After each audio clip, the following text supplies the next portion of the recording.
अस्सलाम वालेकुम।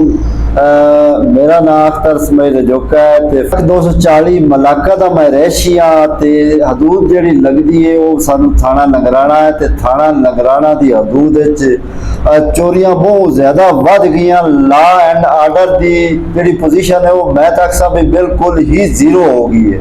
उहदी वजह की है भाई जिहड़ी पुलिस है वो जनाब सिर्फ थाने तक महदूद है। ये लोग इतने जनाब IG Punjab RPO Faisalabad CPO साहब या जेड़े भी आला अथॉरिटी या CM मरियम नवाज है पंजाब की लॉ एंड ऑर्डर की सूरत हाल इंतहाई खराब है ते चोरियां वध गई। मेरिया भी ढेर सारिया चोरियां हो गई जिहदी कि मैं साल पहले मैं दरखास्त एक दरखास्त दी ते पिछे उन्होंने मैं आख्या भी मेरी एक दरखास्त है ना थाने नगराने चो भाई इनकी FIR कटो, उन्हें ना कटी। मुड़ मैं आख्या भी मैं डिस्ट्रिक्ट पुलिस अफिसर चनियोट दे पेश होना उन्हें मेरी जनाब FIR कटी। हुण वो FIR जिहड़ी है वो साल दी हवे पई है, ना कोई पुछ देन ना दस दिन हो। ते परसों भी मेरी तकरीबन जिहड़ी मालियात 2 बकरियां चोरी होए उन्हां दी मालियात 75,000।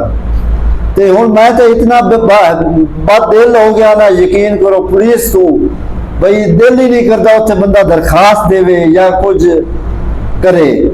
ते इवें मेरी तरह होर लोग भी जिहड़े हैं वो भी हुण उन्हां नूं इतना डर है भी साडी पुलिस सुणदी कोई नहीं, असीं किहदे कोल जावीए।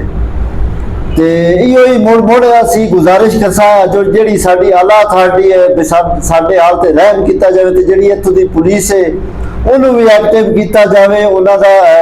उन्होंने तो पूछा जाए भी तुसी यार जिहड़ियां चोरियां होंदियां पईयां ने क्यों होंदियां पईयां जां चोर जिहड़े चोर ने वो कोई जिनता है नहीं भी दिसन ना इथों दे वसनीक दे हैं ते इन्हां नूं पुलिस वालियां नूं शायद पता भी होवे भी आ फलाना चोरी करदा ते उन्हां दे FIR भी हुंदी है।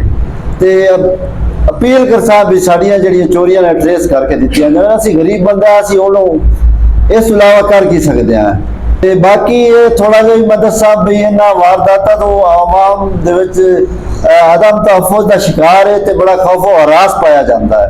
ते मुड़ अपील असीं करसां IG पंजाब नूं भी साडे हाल ते रहम कीता जाए।